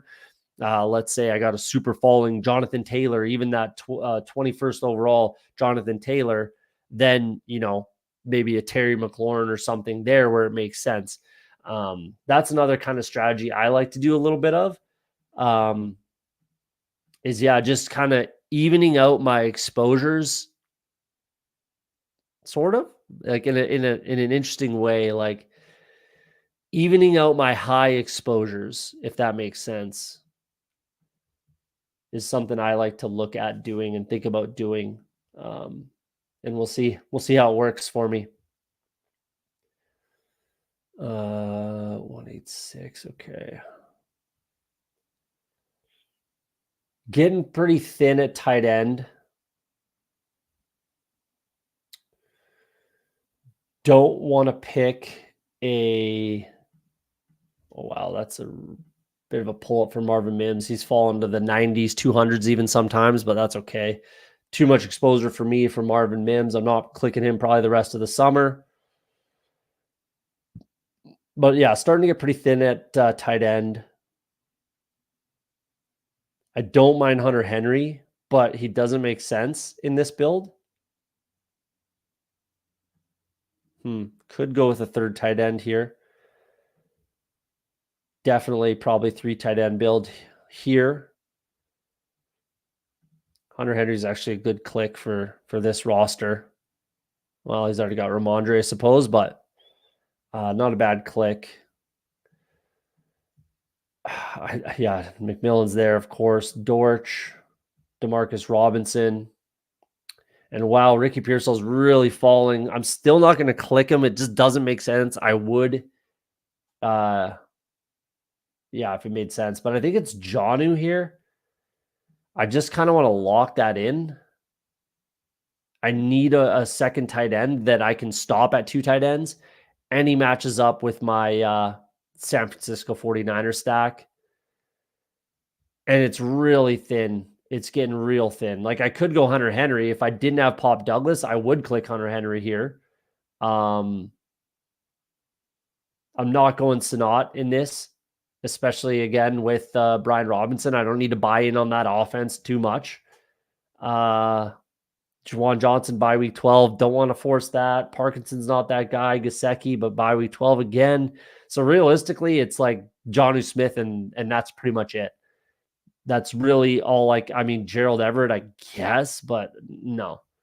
So realistically, Jonnu Smith was my last option is kind of how I was looking at that. So yeah. And now I'm done at everything but wide receiver. So I can just piss yellow for my last 3 picks and, round it out. I got to avoid bye weeks 5, 9, and 14. I can do that with these 2. I'm not picking Ricky Pearsall. Honestly, almost no matter how far he falls, unless he's like my fucking 20th round pick, maybe 17th round pick. Yeah, I'm not picking with my next pick, 86, even though that's, 32 picks past ADP. He's gonna plummet though. He is absolutely gonna just plummet to the bottom of the pile here. Yoshivas on the table. Corley's on the table. Whittington's on the table for sure with my, again, 49ers. No Bear, so that game goes unstacked or uncorrelated. Not a problem whatsoever. Man, no one wants Ricky Pearsall, and neither do I. I'm the team that would pick Ricky Pearsall, but it just doesn't make sense with Debo and Ayuk. It just doesn't make sense. It just doesn't make sense. And I just won't click them. I won't. I can't. I won't. So it's Corley or Yoshivas. I'm going to go Yoshivas over Corley. Exposure's, playing a role here for sure. 21% Corley, little aggressive.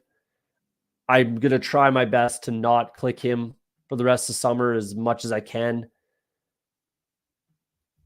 So we'll see how that kind of shakes out. I've been bringing him back with the Buffalo stacks a fair amount, almost every time.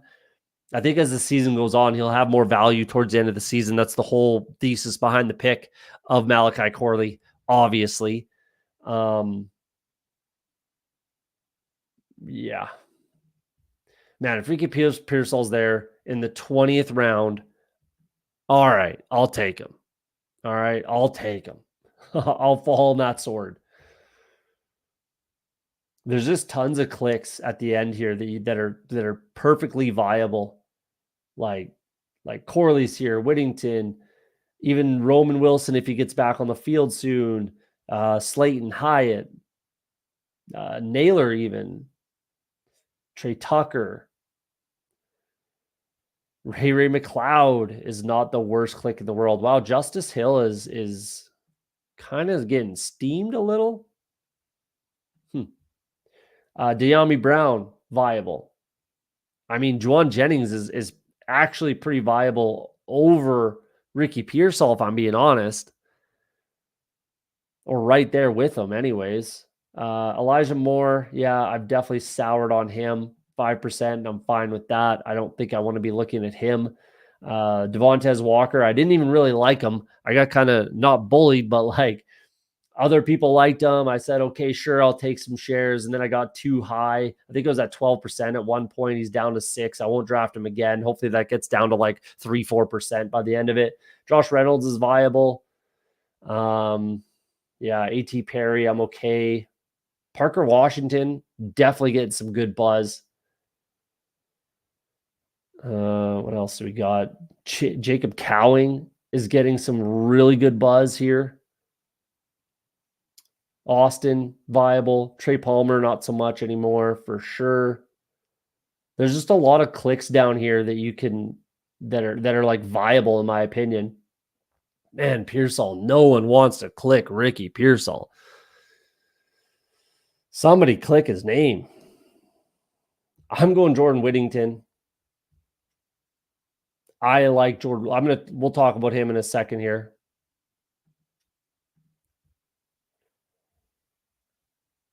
And if Ricky Pearsall's there in the 20th round, I'll take him. All right. I'll fall on the sword. Same with Malachi Corley. So let's set this up. Who are my clicks? Let's go Tucker. And let's go Parker. There goes Pearsall. All right. Pick 200. Pretty good value, I suppose. But is he, to be honest? Pivot off Corley? Pivot off not picking Pearsall? Who am I saving myself from? Probably Pearsall. Probably Corley. I don't think I will take Corley, to be honest.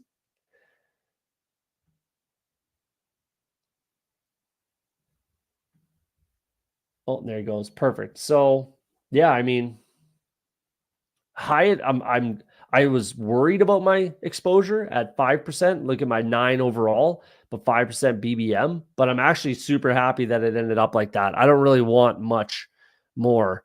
Yeah, save myself on Pearsall. I don't need to fall on that sword again with IU coming back. Like it just is not. It just he doesn't need to be potentially drafted at all. Honestly. So what's my exposure to Pearsall anyways? I didn't even look at that while we were talking about it. 6%. Okay, perfect. Yeah. Won't be clicking on much anymore if it makes sense or if it's in the 18th round. Yeah, maybe I'll get some more shares, but hopefully that falls to the 3-4% because just doesn't really make sense. I don't think I have them. Certainly don't have them naked. I probably have them as some bring back options and then some double stack options with San Francisco, Detroit type of a, situation. But yeah. I like this squad a lot more than the first draft we did. I'll say that. Oh, let's talk about Jordan Whittington after this pick here. So Tucker, Parker, Washington, 2% of each, I believe. Yep. I mean, as it sits right now, Trey Tucker is the wide receiver 3. Parker Washington's the wide receiver 4. So Hyatt, probably wide receiver 4 as it sits right now. Who's got the best passing attack? Probably Jacksonville. Yeah, I mean,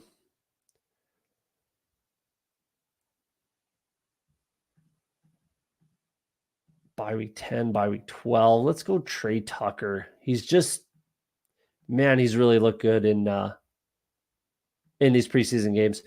So Whittington, I just think that in that offense, more 3 wide receiver, sets, more 11 personnel than anyone else in the NFL. The Rams, right? He's wide receiver 4, very, very clearly. He's at the very lowest on the depth chart, wide receiver 4, Jordan Whittington, right? Locked up, no questions asked. So he gets on the field with an injury to Cooper Kupp, an injury to Puka Nacua, an injury to Marcus Robinson. There's 3 outs right there. Or he could just be better than DeMarcus Robinson. And if I have 12% exposure to DeMarcus Robinson, I better up that exposure to Jordan Whittington. That's kind of how I'm looking at it. Last year, I kind of got it right with the Rams, kind of. By right, I mean I got it completely wrong. But I probably had more exposure to Tutu Atwell than anyone else in the best ball space. I was wrong. It was Puka Nacua. If I had that exposure on Puka Nacua, I would have had a much better year last year. So my process was right. I didn't quite get there. Right. It was right there. It was right in front of me. I just picked the wrong player. I thought Tutu was going to be the guy. So now this year, I'm going to try to even that out with Whittington, DeMarcus Robinson, and kind of piece it together that way. So that's kind of my thesis on Jordan Whittington. Pretty much fully faded Pearsall. Yeah, good on you. I mean, to be honest, wide receivers kind of struggle in Shanahan's offense.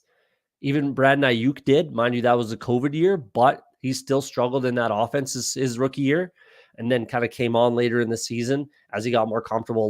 There's a lot more to it, obviously, with the COVID year for Ayuk, but rookie wide receivers have a hard time with this offense, especially with how much they're asked to block. Mind you, Pearsall's a pretty good blocker, and they did a lot at Florida, a lot of running, even the quarterback, obviously.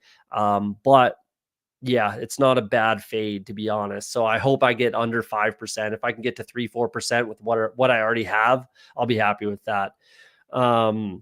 Diameter or Trey Tucker has been my sleeper target all offseason in best ball, and 2/3 shares in my dynasty leagues, 2 or 3 shares in my dynasty leagues. Yeah, I have Trey Tucker in a dynasty league as well. Diami Brown is a guy that I just started getting on in best ball. I think I'm at like 2% right now, 2 or 3%, but I'm going to get that up to where it is with Luke McCaffrey. He looks like he's going to be a starter. He looks like he's going to be that outside, starting wide receiver for that offense. So, and he's got very nice downfield potential.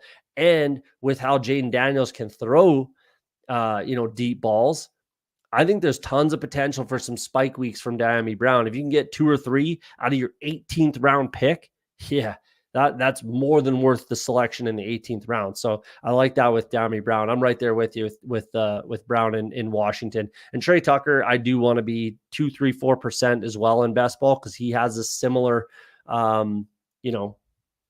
potential for a last round pick. So I agree. I agree with the green bean, but let's take a peek at that roster again. And then we're going to take a look at Lolsimo's team as well while we're at it. So let's go back to the first draft. Don't particularly love it. Don't hate it either. Patrick Mahomes, Daniel Jones, Christian McCaffrey, Saquon Barkley, Jalen Warren, and Ramondre Stevenson. This might be a little light, but I'm all right with it. With the 101 and a half round slide on Barkley. What is that? 14 picks with Ramondre Stevenson. I'm all right with that. It might be a little light. Obviously, I need everybody to stay healthy, so we'll see how that works out. But it's all right. Little light. That's why I hit so much volume with wide receiver. DK Metcalf, Xavier Worthy, Keenan Allen, full round value on Keenan Allen, Hollywood Brown for my double stack with KC, Jerry Jeudy, Josh Downs, Wan'Dale Robinson, Greg Dortch, Roman Wilson, and Darius Slayton with my double stack. Giants bring back Josh Downs. Pat Freiermuth and Dalton Schultz bring backs with my Chiefs stacks, double bring back with Pittsburgh in week 17 with my Chiefs. So definitely don't hate it. It's well structured. And I always preach roster construction means everything. It's the only thing that matters, in my opinion. And then player takes as well. But there you go. Not a bad, I don't mind it, but I wasn't exceptionally happy with that draft. Let's take a look at Lulsimo in the chat. Jared Goff, Aaron Rodgers, Baker Mayfield. Definitely don't hate it. Got a falling Baker Mayfield, so you got to like that. A little bit of a reach on Goff, but you have some Detroit pieces. Don't mind that. You got Sam Laporta in both drafts tonight. Nothing wrong with that.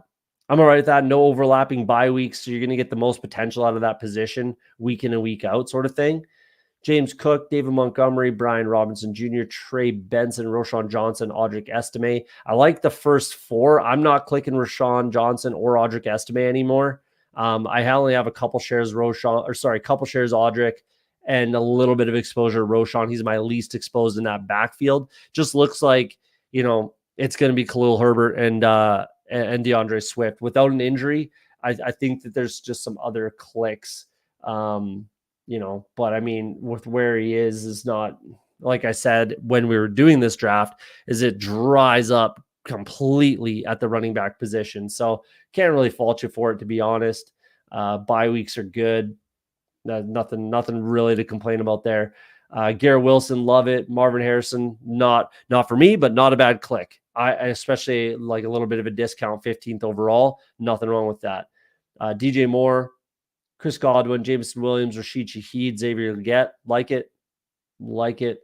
Some week 17 correlation with Detroit, Chicago, Buffalo, and Jets correlation. I like it. I dig it. And then Sam Laporta, Kate Otten, double stack, Bucks, triple stack, Detroit. No bring back on the San Francisco side, but that's easier said than done. So not a problem there. You got to bring back, Xavier Leggett on the Tampa Bay side. So there you go. Yeah, it's quality squad. Nothing wrong with that whatsoever. I dig it. And then the last one we just did, go over this and we'll wrap up the episode. Hit that like button if you guys are watching still. Appreciate it. Appreciate you guys coming out. Green Bean, Putt Daddy, as always, you're the man. Lulsimo, always in the chat as well, always in the drafts. Appreciate you guys coming out. And then let's rip through this one quick. Like this team a lot more than that first draft. Brock Purdy, Jared Goff, right at or just past ADP, so that's great. Didn't need to reach on anything. Isaiah Pacheco, 10 picks past ADP, as he is just flying up the draft board. I'll eat all of that value. So yeah, super happy to get him there. Kenny Walker, Brian Robinson, Ty Chandler, Chuba Hubbard.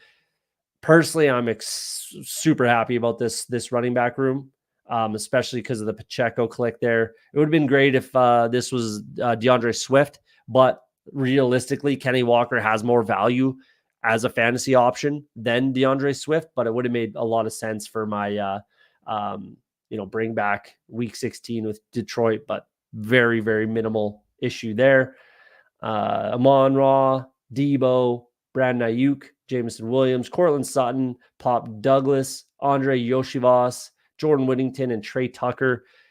I'm really happy about that wide receiver room as well. I thought that I had to get at least 9 wide receivers here. Well, not at least because I wouldn't have gotten 10, but I had to get 9 over 8 just because I wanted to diversify away from this game and then away from these bye weeks, which I was able to do. So I think that worked out really nice. A lot of correlation. Obviously, I'm hyper, if this team makes the finals, I'm going to be pretty locked into that San Francisco Detroit game. That's for damn sure. Dalton Kincaid and Jonnu Smith. I like that a lot personally. I like this team quite a lot, much more than the first draft. Let's take a look at Lowell Smo in the second draft. We did Caleb Williams, Kirk Cousins, Will Levis. Yeah, like it. Got value everywhere on your quarterbacks. Nice value everywhere on your quarterbacks. So I like that. Aaron Jones, Devin Singletary, Austin Eckler, Zach Charbonnet, Marshawn Lloyd with a huge discount. So I don't hate that one bit. Jordan Mason on a nice discount as well. It's a good looking squad RB room. Realistically, you're going to need everybody to help out to pitch in, but who says that's not like obviously it's a 0 RB build. Obviously, look at the capital. Nothing wrong with that. But yeah, I'm okay with the three quarterbacks here too. So that's good. Nothing wrong with this room, especially considering or knowing it's a 0 RB room. Justin Jefferson, Drake London, Stephon Diggs, Christian Kirk, Rome Odunze, DeAndre Hopkins, Xavier Legette again, Sam Laporta, and Theo Johnson. I really am not a huge Theo Johnson guy personally, but he is getting some good pub, and it doesn't particularly matter who your tight end 2 is with Sam Laporta. Sam Laporta, McBride, Kincaid, doesn't particularly crazy matter who your second tight end is. To be honest, you're basically banking on that tight end. That's why you took him so early, right? I did the same thing with Kincaid and Jonnu Smith. It doesn't really matter. And then Theo Johnson matches up, no bring back. So, but two Giants. What else do we have for Tennessee and Jacksonville? Nice little game stack there. Washington, Atlanta, Green Bay, and Minnesota, plus the huge discount on Marshawn Lloyd. There's another Minnesota piece. Chicago, Seattle. Yeah, I like it. Well correlated. A lot of value in a lot of places. Some huge value here at your running back room. Good value on your quarterbacks. 0 RB. Yeah, I like it. Nothing wrong with that whatsoever. Good drafts for Lowell Smo for sure. So appreciate you guys coming out. We're going to wrap it up. Been a long episode. Thanks for coming out, guys. Hit that like button. We'll be back probably on Friday. I might do one Friday evening and then again Sunday afternoon, probably, as we wrap up the draft season. I'm trying to get in as many streams as I can because we're obviously wrapping up the draft cycle. Hopefully there's another draft or another tournament that gets launched that makes sense, like a 20 max, 10 max, something like that would be nice. And I'm sure they probably will. Again, this is the busiest draft time, so it makes sense to release tournaments right now. But like I always say on Off the Schneid, if you're afraid to be wrong, you'll never be right. Hopefully tonight we were right. We'll bank a big tournament. We'll see you guys on the next one.